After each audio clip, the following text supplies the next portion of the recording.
এখন কোরিয়ায় বসন্ত চলছে, বেশ সুন্দর, চারিদিকে টিউলিপ, বিভিন্ন রকমের ফুল। কিন্তু টিউলিপ সব জায়গায় দেখা যায়, রাস্তার ধারে, আইল্যান্ডে, সব জায়গায় টিউলিপ লাগানো।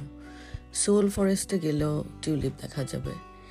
এই পার্কটার নাম এক্স্যাক্টলি আমি বলতে পারি না, কারণ নামটা কঠিন, কিন্তু জায়গাটা অনেক সুন্দর ছিল।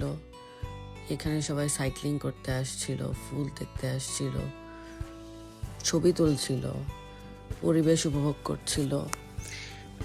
দেখে আমার খুবই ভালো লাগলো। কেউ ফুল ছিঁড়ছে না। যদি এটা বাংলাদেশ হতো তাহলে সবাই ফুল ছিঁড়ে ছিঁড়ে বাসায় নিয়ে যেত, কারণ আমাদের দেশে তো এই কাজটা আসলে সবাই করে, ফুল দেখলেই ফুল ছিঁড়ে নিয়ে যেতে ইচ্ছে করে বাসায়। কিন্তু আসলে দেশের বাইরে এইসব প্রাকৃতিক সৌন্দর্য মানুষ প্রিজার্ভ করে রাখে বা এটাকে অ্যাপ্রিসিয়েট করে। এই জিনিসটা ভালোই লাগে আমার। আর একটা বিষয় হলো যে এখানে আসতে ভালোই কষ্ট হলো। যদি আমাদের গাড়ি আছে, গাড়ি থাকলেও অনেকটা পথ হেঁটেই আসতে হয়, কারণ পার্কিং সব জায়গায় থাকে না, পার্কিং অনেক দূরে দূরে থাকে। আর সবচেয়ে নিয়ারেস্ট পার্কিংও ফুল থাকে, যার কারণে দূরে দূরেই পার্কিং করে অনেকটা পথ হেঁটে আসতে হয়।